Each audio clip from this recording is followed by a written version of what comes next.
상천 소요파 이해를 시작했습니다. 태극신금은 2017년에 쓰여진 글이죠. 완성을 2017년 2월 말일자에 완성을 했는데, 완성한 뒤에 장천 소요파를 세워야 되겠다 그렇게 생각을 했죠. 무궁비급을 창안했으니까. 그때 이름은 원래 소요파였어요. 소요파라고 했는데 좀 세월이 흐르면서 정체성을 분명하게 하기 위해서 장천이라는 단어를 붙여서 장천 소요파가 됐죠. 장천 소요파를 상징하는 사진인데 세 번째 사진이죠.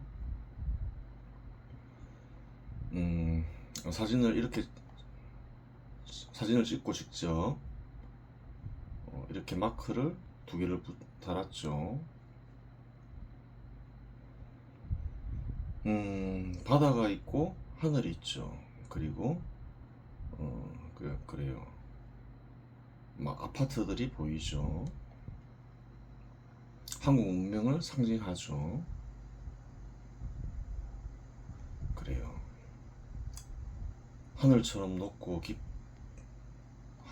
높고 광대하며 바다처럼 깊은 뜻을 얻어서 문명을 발전시켜서 세상 사람들을 이롭게 하라 라는 의미를 간직하기 위해서 이러한 사진을 찍어서 올렸겠죠. 그래요.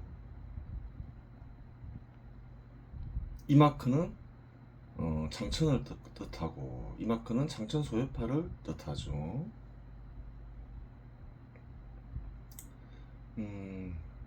개인적으로 세상을 이루어지게 하는 존재와 같아지면 장천이 될 것이요, 집단적으로 세상을 이루어지게 하는 존재와 같아지면 장천 소요파가 되겠죠. 작은 집단이고 국가건 그렇게 되는 거예요. 한번 보겠습니다. 푸른 하늘을 보면 세상을 이루어지게 하는 존재 절대자가 떠오르고, 소요파를 떠올리면 진리를 알고 실현하고자 하는 이들이 떠오릅니다. 아리스토텔레스가 만든 학파 이름이 소요학파라고 하죠. 그래요. 진리를 생각하니 아리스토텔레스가 떠올랐던 모양이죠. 소요파라는 명칭은 여러 군데에서 발견돼요. 한국의 불교의 한 지파도 소요파라고 불렸죠. 예로부터 하늘은 절대자를 뜻하기도 했고, 아리스토텔레스가 소요학파를 만들어 진리를 탐구했던 역사가 있기 때문입니다. 그래요. 장천 소요파 명칭의 유래를 설명하고 있으면 알 수 있어요. 절대자가 있는 곳에 진리가 있고, 진리가 있는 곳에 절대자가 있으니 장천 소요파라는 이름은 절대자를 통해 진리를 알고 실현하고자 하는 집단의 이름으로 좋아 보입니다. 그렇죠. 섭리를 있게 하는 존재, 세상을 이루어지게 하는 존재죠. 세상을 이루어지게 하는 존재를 절대자라고 말하기도 하죠. 세상에 있는 섭리, 세상을 다스리는 섭리, 그 섭리는 마음에서 진리로 나타나죠. 진리는 마음에 드러날 수 있고 세상에 실현될 수 있습니다. 마음에 드러나는 진리의 세계와 드러난 진리의 세계가 실현되는 세상을 하늘나라라고 부르기도 합니다. 그래요. 하늘나라는 어떤가는 신의 뜻, 세상을 이루어지게 하는 존재의 뜻이 실현된 나라를 뜻하기도 하고, 때로는 어떤가는 신, 즉 세상을 이루어지게 하는 존재를 뜻하기도 하죠. 따라서 장천 소요파는 진리에 이르는 길을 찾아 절대자와 합일하고, 절대자를 통해 마음과 세상에서 하늘나라를 이루어 나가는 일을 목적으로 삼습니다. 그래요.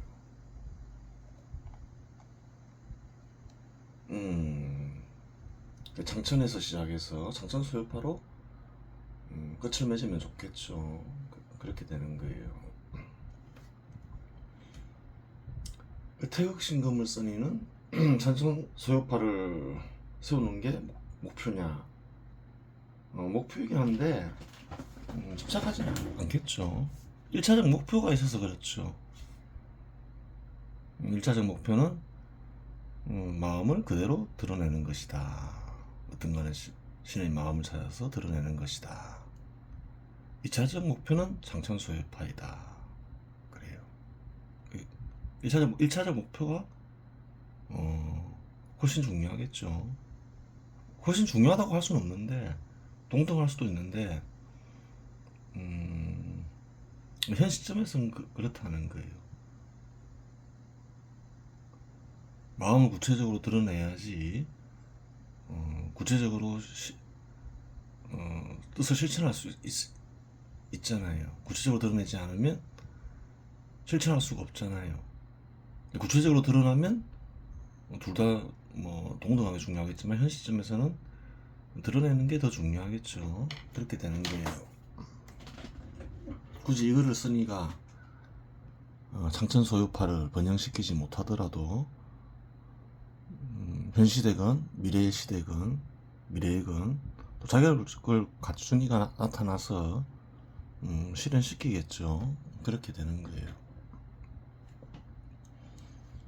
보겠습니다. 이 글은 장천 소유파에 대한 글인데 2017년에 써서 게시판에 올렸다가 2018년이죠. 2018년에 써서 올렸다가 내렸죠.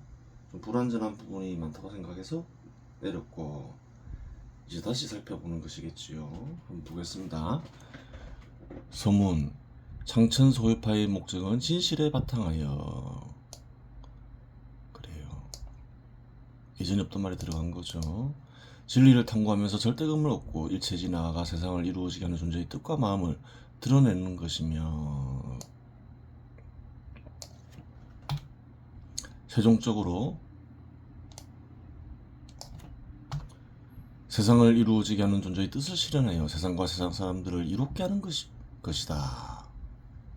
단순히 깨달음을 얻고자 한다면 굳이 타인과 어울릴 필요는 없다.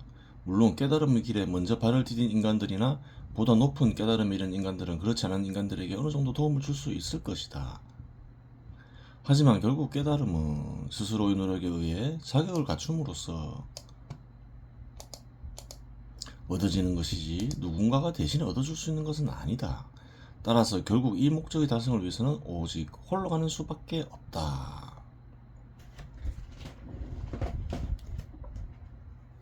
그러면 장천 소유파는 필요 없는 것이냐? 그러한 사람들의 모임이 또 그렇지 않으니까 세우려 했겠죠. 하지만 인간은 사회라는 집단을 이루며 살아가고 장천 소유파의 구성원 역시 다양한 집단 속에 소속되어 살아갈 수밖에 없다. 하지만 사회가 형성되어 현 시대에 이르기까지 탐욕과 무지에 물든 인간들에 의해 서로가 서로에게 해를 끼치는 일은 흔한 일이 되어 왔으며 그렇죠. 현 시대에서 그렇죠. 과거부터 그랬겠죠. 진실과 진리에 입각해 세상과 세상 사람들에게 이로움을 베풀겠다는 중국콘의 흔적은 찾아보기 힘들다. 섭리에 입각해서 세상을 이롭게 하겠다. 그러한 의지는 찾아보기 힘들다. 그렇죠. 섭리건 뭐건 어떤 거야 한국에서는 여론 따라 정치해야 된다. 민심 따라 정치해야 된다. 그렇죠.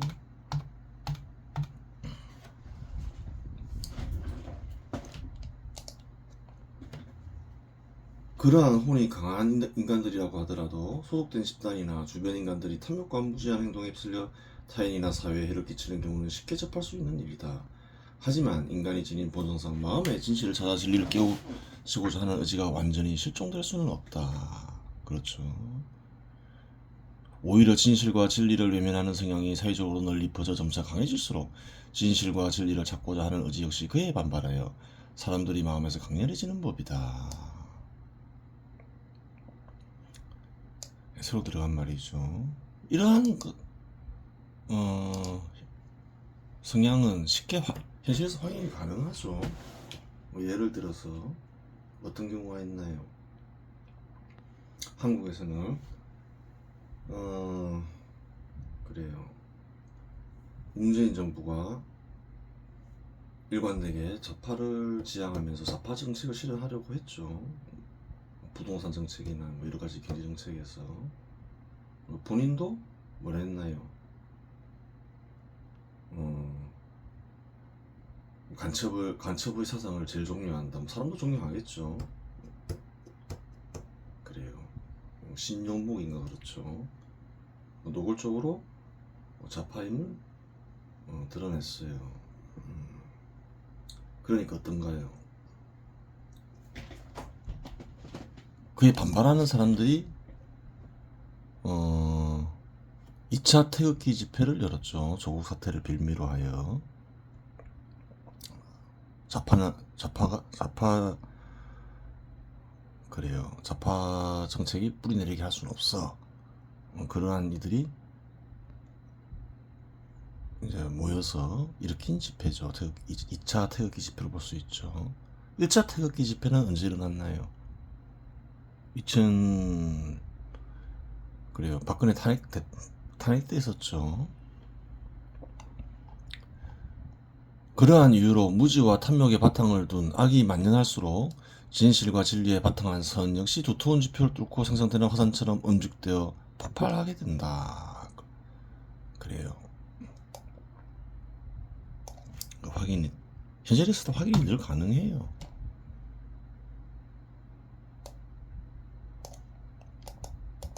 진리를 추구하며 세상을 이루어지게 하는 존재의 마음을 보고자 하는 인간들이 어찌 절대자의 소산이며 더불어 살아가며 발전해야 할 인간들을 외면할 수 있겠는가.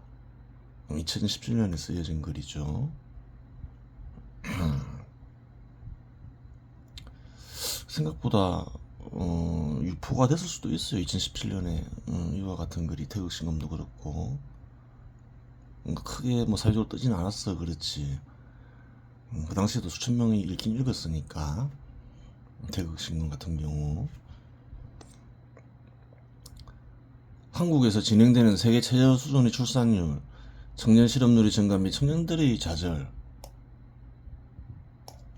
순조롭게 팽창하지 못하는 자본, 충분한 양으로 제공되지 않는 직업들은 이미 한국에 악이 만연하여 이미 그 당시에도 출산율이나 청년 실업률이 문제가 됐죠. 거대한 파열음을 내며 대혼란에 빠져들 수도 있음을 암시하고 있다. 암시라고 했지만 종교적 표현을 빌리자면 이미 계시되었다고 보면 된다. 이미 계시되어 있다는 거예요. 그것은 이미 끝난 것이 아니라 현재 진행 중이다. 그때도 그랬고 지금도 그러하다. 그렇겠죠. 이상견빙지 주역에 나오는 말이죠. 서리를 밟으면 초겨울이겠죠. 얼음에 이른다. 얼음에 이르는 것을 얼음이 생길 것을 안다. 뭐 이런 뜻이죠. 그래요. 이러한 것을 보면 세계 최저 수준 출산율, 청년 실업률의 증가, 그로 인한 사회적 혼란을 보면 눈치를 채야 된다는 거예요. 뭔가 큰 문제가 발생했구나. 섭리에 반하는 일들이 일어나고 있었구나. 그걸 알아야 된다는 거예요. 빨리 시정해야 되겠죠. 시정이 힘들게 됐지만 그래 한번 보겠습니다. 하지만 이러한 상황이 현실에서 전개됨에도 불구하고 일이 된 섭리를 깊이 이해하여 섭리를 이용하여 해결하려 하지 않고 타인이나 타 집단의 희생을 발판으로 하여 사적 이익을 취하고자 하는 행위가 횡행하고 있는 것이 현실이다. 그래요. 문재인 정부를 좀 지켜보다가 이거를 써니는 2018년에 그리 생각했던 것이죠. 보겠습니다. 이는 한국에서 악이 진행되더라도 엄밀하게 진행되던 현실과는 과거와는 크게 구별되는 점이다. 공산주의와 사회주의는 악이죠. 현실에서 드러나는 것도 보면 그러하고 그래요. 공산주의와 사회주의를 채택하면 어떤가요? 과거나 현재나 나라가 크게 쇠퇴하거나 멸망하면서 사회 구성원들은 그리고 큰 빈곤에 빠져서 사망하는 일들도 굉장히 많죠. 그래요. 악인 거예요. 2018년 초에 이거를 썼으니까 뭔가 이제 서리를 보면서 그렇게 되지 말라는 뜻이 강하게 간직되어 있었겠죠. 단순히 그 당시 문재인 정부 비판을 떠나서 문재인 정부 초기잖아요.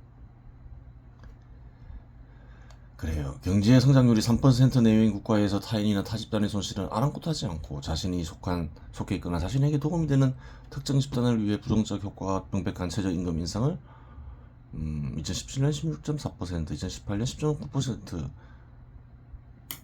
강제로 극격에 올리는 만행이 자행되었다.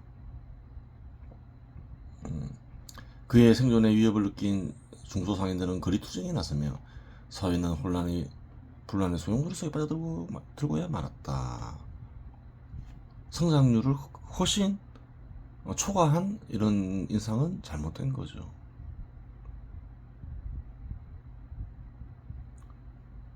설사 잘못된 제도로 하더라도 성장률이 한 20%다, 10% 이상이다. 그러면 또 납득이 되죠. 비교 속에서 나타나는 거죠.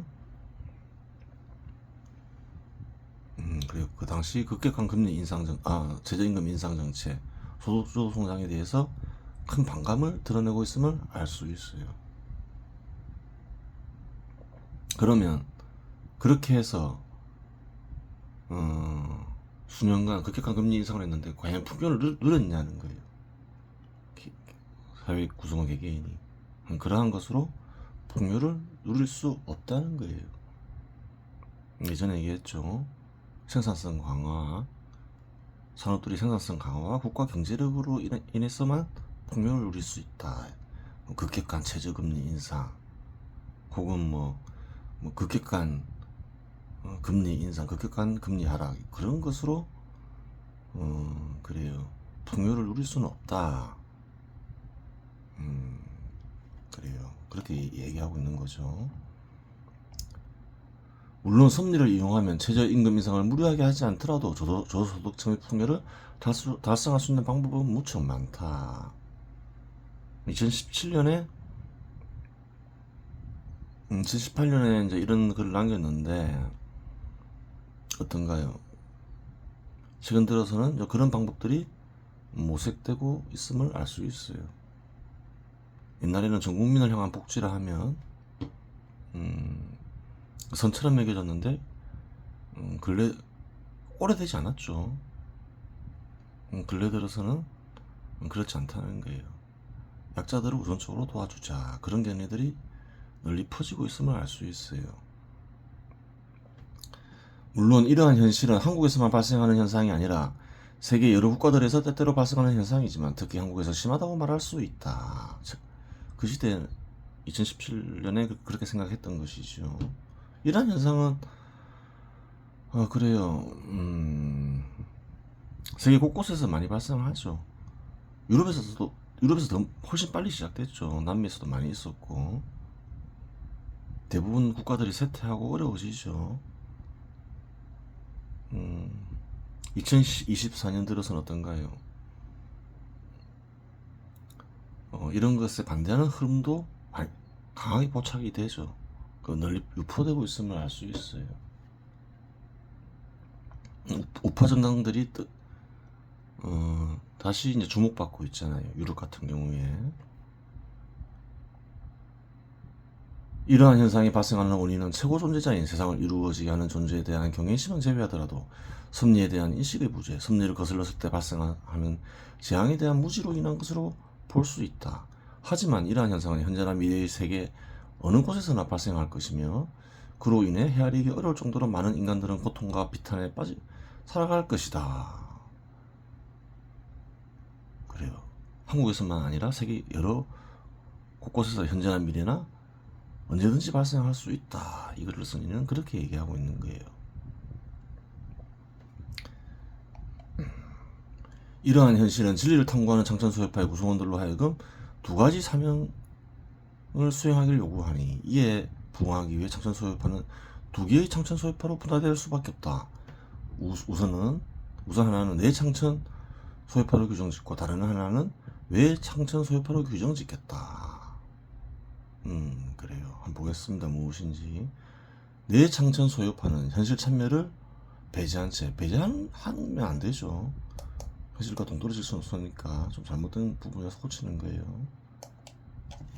현실 참여를 1차적 목표로 삼지 않고 진실에 바탕한 진리 탐구를 목적으로 하는 소요파이고 외창천 소요파는 진실과 진리에 바탕하여 세상을 이롭게 하고 자비와 사랑을 베푸는 상천소유파를 가리킨다. 그래요. 현실에 적극 참여하여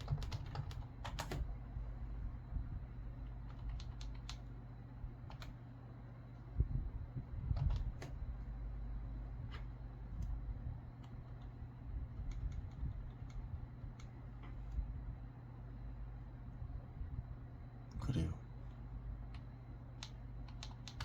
참여하고 갈라질 수밖에 없는 거죠. 그런데 인간은 진리 자체만을 탐구하여 세상과 접촉하지 않을 수 없고, 세상을 접촉하더라도 진리를 탐구하지 않으면 진리에 바탕하여 세상을 이롭게 하거나 자비와 사랑을 베풀 수 없다. 그렇죠. 소득을 얻어야 인간은 살아갈 수 있으니까. 그래요. 진실과 진리만을 탐구하면 살아갈 수 없죠. 생업에 종사해야 되겠죠. 아무리 세상을 이롭게 한다고 하더라도 진리에 바탕하지 않으면 세상을 어지럽힌다. 그렇죠. 많은 사람들에게 피해를 끼친다. 사회주의자나 공산주의자는 어떤가요? 자기들도 나름대로 세상을 이롭게 한다는 의지가 있을 수 있어요. 근데 왜 실패하나요? 진리에 바탕하지 않았기 때문에 그러하다. 그렇게 이거를 스님은 얘기하고 있는 거죠. 진실과 진리에 바탕하지 않은 자비와 사랑은 의미 없다. 그런 뜻도 간직되어 있죠. 그러한 이유로 세상에 접촉한다는 명목으로 진실을 외면하고 진리를 탐구하지 않으면 장천소유파의 일원이 될 수 없다. 그런 측면에서 장천소유파 일원은 모두 내 장천소유파에 속하는 동시에 왜 장천소유파에 속하게 된다. 어떤 활동에 중점을 두느냐, 거기에 따라서 내 장천소유파냐 왜 장천소유파에 속하게 되는 것이지, 현실에서 드러나는 것에 대해 모습에 따라. 그래요. 기본적으로 마음가짐은 같아야 한다, 이 말이죠. 이러한 내용을 바탕으로 하여 장천소유파는 다시 마음의 장천소유파와 현실의 장천소유파로 분화된다. 좀 다소 복잡하죠. 내 장천소유파도 있고 외 장천소유파도 있고, 마음의 장천소유파도 있고 현실의 장천소유파도 있다. 좀 복잡해요. 한번 보겠습니다. 진리를 추구하고 자비와 사랑을 실현하려는 혼을 지녔으며 자신이 장천소유파에 속한다고 생각하는 이라면 누구나 마음의 장천소유파에 속하게 된다.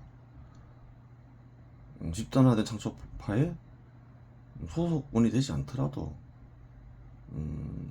이러한 마음가짐을 가졌으면 그대는 장천소유파다, 소유파 인사로 인정한다, 이 말이죠. 하지만 현실의 장천소유파는 집단으로 실제하는 장천소유파이니 다수 인간들이 모여야 비로소 형성될 수 있는 장천소유파이다. 그래요.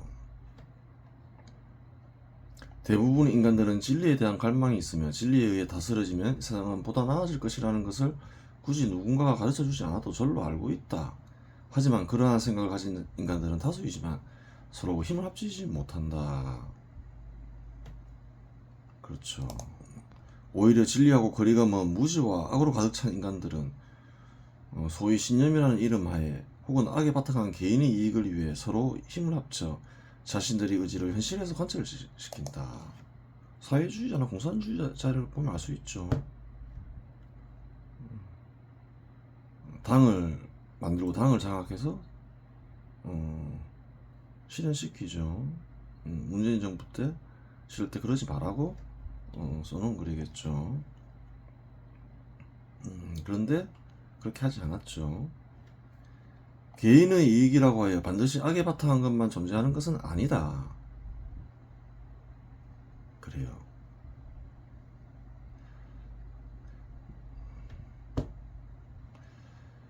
개인의 이익에 의한 것이라고 하더라도 선행에 바탕한 것도 있다, 이 말이죠.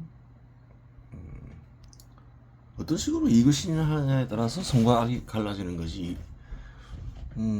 이익을 추구한다고 해서 뭐 그것이 곧 악으로 이어지는 건 아니라는 거예요. 선이 될 수도 있겠죠.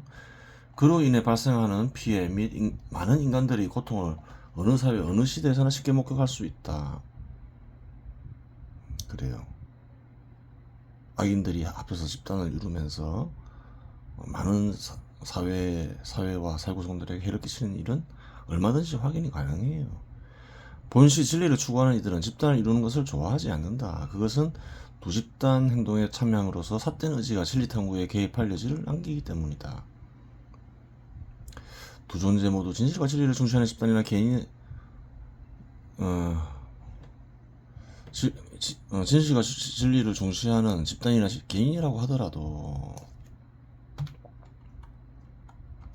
진실과 진리가 완전히 드러나지 않은 이상 견해 간의 충돌은 불가피하다. 그럴 수 있는 거죠.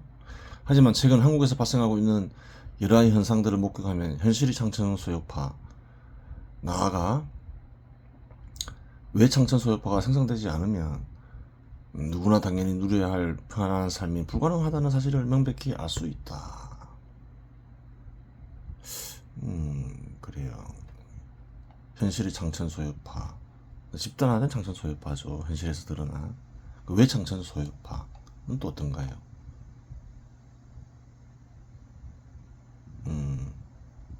현실에 적극 참여하고 진실과 진리에 바탕하여 세상을 이롭게 하는 자비와 사랑을 베푸는 창천소유파, 그러한 집단이 필요하다. 이렇게 얘기하고 있는 것이지요. 그 이유를 적어놨겠죠. 보겠습니다.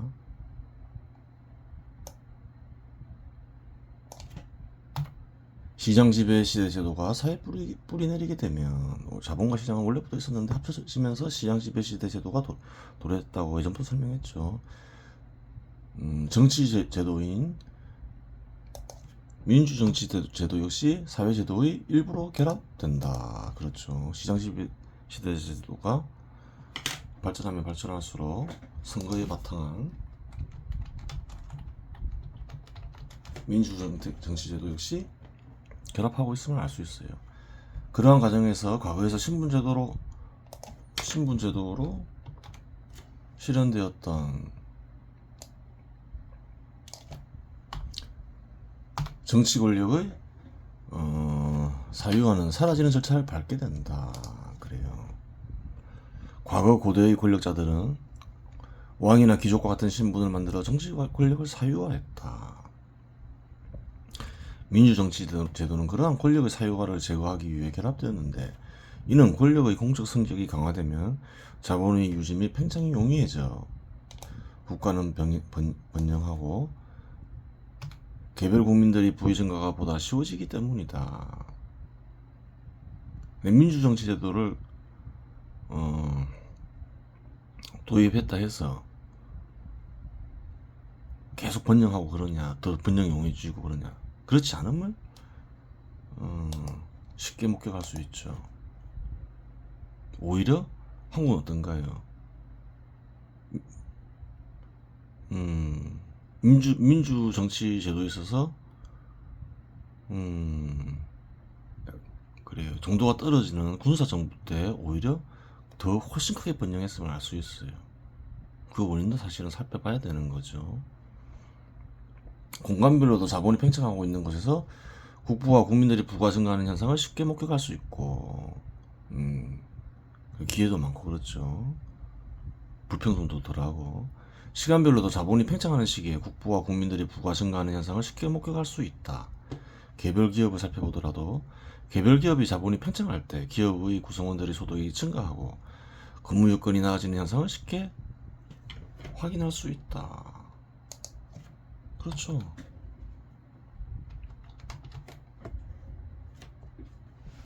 기업이 어려질수록 어떡하나요? 소득은 정체되거나 삭감되고 근무 여건은 악화되겠죠. 일 못하면 나가라 했었고, 그런 거예요. 팽창하는 게 좋다는 거예요. 그건 사회적으로 보나 기업으로 보나, 그러한 현상이 발생하는 것에는 당연히 그리 되게 하는 선의작용이 존재한다.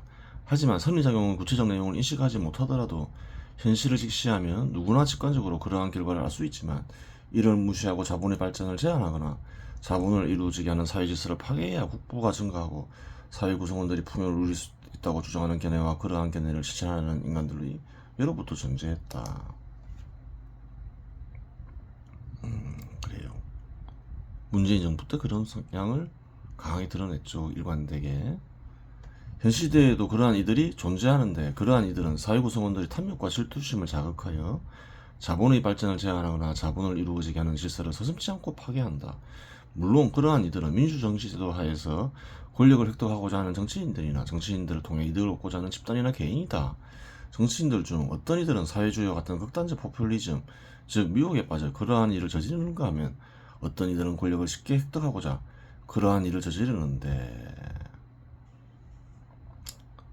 그래요. 이러한 행위는 어느 시대 어느 장소에서나 나타났고 앞으로도 계속 나타날 것이다. 사회주의를 추구하는 곳은 그렇다 치더라도 그래요. 사회주의자가 아니더라도 그러더라. 한국에서도 그렇죠. 뭐 이명박 정부나 박근혜 정부도 사회주의 정책을 그래요. 실은 여러 군데서 실현했죠.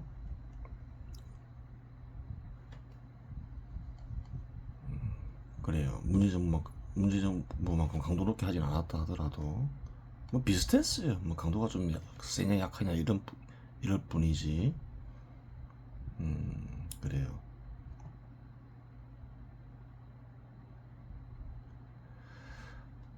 보겠습니다. 만일 사회 구성원들의 지적 수준이 전반적으로 높고 절제의 중요성을 인식하여 그러한 행위를 배척한다면 그러한 행위 자체가 권력 획득에 장애를 일으키니 자연히 사라지겠지만 현실의 사회 구성원들의 지적 수준은 그러한 정치인들이나 그들을 통해 이득을 취하고자 하는 집단이나 개인을 배척할 정도로 높지 않고 절제력 역시 부족한 것이 현실이다.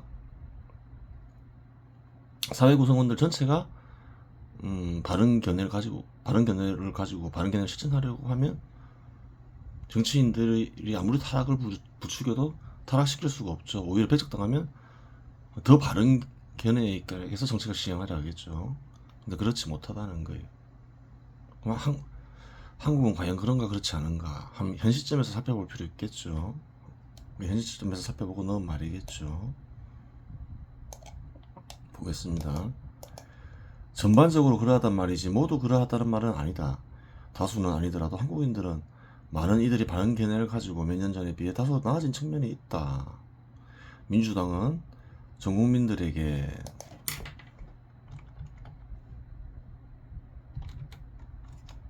현금을 살포하는 민생회복지원금 지급법을 제정하려는데 그 25만원씩 전 국민에게 배포해야 한다. 뭐 그런 법을 제정하려고 하죠. 뭐 특별한 위기 상황도 아닌데 전형적인 포퓰리즘 정책이죠. 이 법에 찬성하는 이는 45.2%, 찬성하는 이가 45.2% 굉장히 많죠. 포퓰리즘에 반응을 일으키는 이들. 반대하는 이는 36.2%, 작지 않죠. 어려운 이에게 지급해야 한다는 이는 14.5%이다. 이런 여론조사가 있죠. 누구나 쉽게 인식할 수 있는 포퓰리즘에 반대하는 이는 50.7%니 그렇죠. 어려운 이에게 지급해야 된다는 것은 모든 이익을 살포해서는 안 된다. 그런 주장이니 포퓰리즘에 대해서 반감을 가진 이들이죠. 50.7% 되죠. 전체적으로 보면 아직 완전히 타락하지는 않았다. 그래요.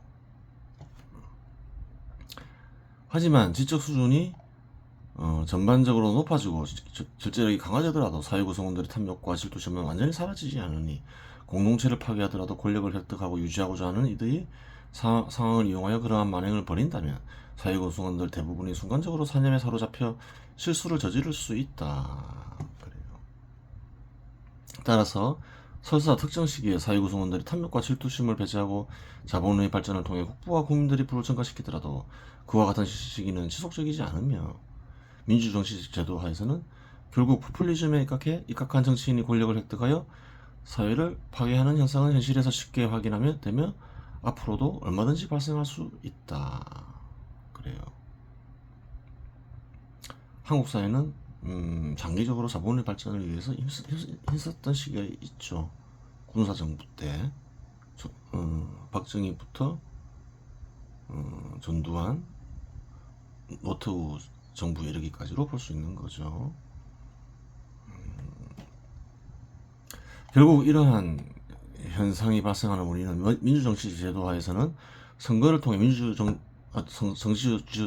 선거를 통해 정치 지도자들을 뽑고 공동체 구성원들의 상태에 따라 포퓰리즘을 이용할 경우 권력을 획득하고 유지하기에 용이한 상황이 전개될 수 있기 때문이다.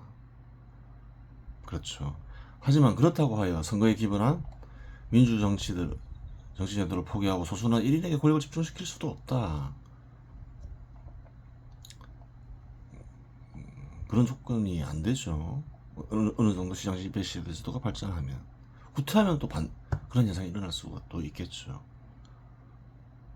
발전하면서 계속 민주정치 제도를 어떻게 하면 고수할 수 있을까, 그러한 부분에 대해서 고민해봐야 된다는 거예요. 그러면 어찌한단 말인가? 현 시대에서 공적 속성을 강화시키기 위한 방식으로 선거에 바탕한 민주정치 제도 실현 외에 다른 대안이 있는 것도 아니며, 다른 대안이 있다고 하더라도 시대적으로 공동체 구성원들이 받아들일 수 있는 조건도 형성되지 않는다. 그러면 현 시대의 민주정치 제도에는 결국 무언가 중요한 요소가 결여되어 있다는 사실을 알 수 있다. 민주정치 제도가 오히려 그래요. 국가를 쇠퇴하면서 국가 구성원들을 어렵게 하는 경우는 얼마든지 살펴볼 수가 있죠. 발전에 크게 기여할 것이라고 도입했는데, 그러면 결여된 요소가 분명히 있다는 거예요. 그것을 보완해야 되겠죠. 결여된 요소가 무엇인지는 자연현상을 보면 쉽게 알 수 있다. 행성은 별주위를 공전하고 위성은 행성주위를 공전한다. 생물의 세포에도 핵이 존재하며 인간의 신체도 뇌가 존재해 각 기관들이 통제하며 중심 역할을 한다. 이런 말을 써놓은 게 있죠. 핵이 결여되어 있다는 거예요. 이러한 세상에 존재하는 대상들에는 중심 역할을 하는 존재가 있다. 이를 통해 알 수 있는 점은 현 시대 민주정치 제도에서 결여된 요소는 포퓰리즘을 제어하는 중심 역할을 하는 존재임을 알 수 있다. 포퓰리즘을 제어하고, 그래요. 시장 시대 제도를 유지 발전시킬 수 있는 중심 역할을 하는 존재가 결여되어 있다는 거예요. 그래서 이러한 일이 벌어지고 있다. 이 글을 쓴 이는 그렇게 말하고 있죠. 이번 시간에서 마치겠습니다.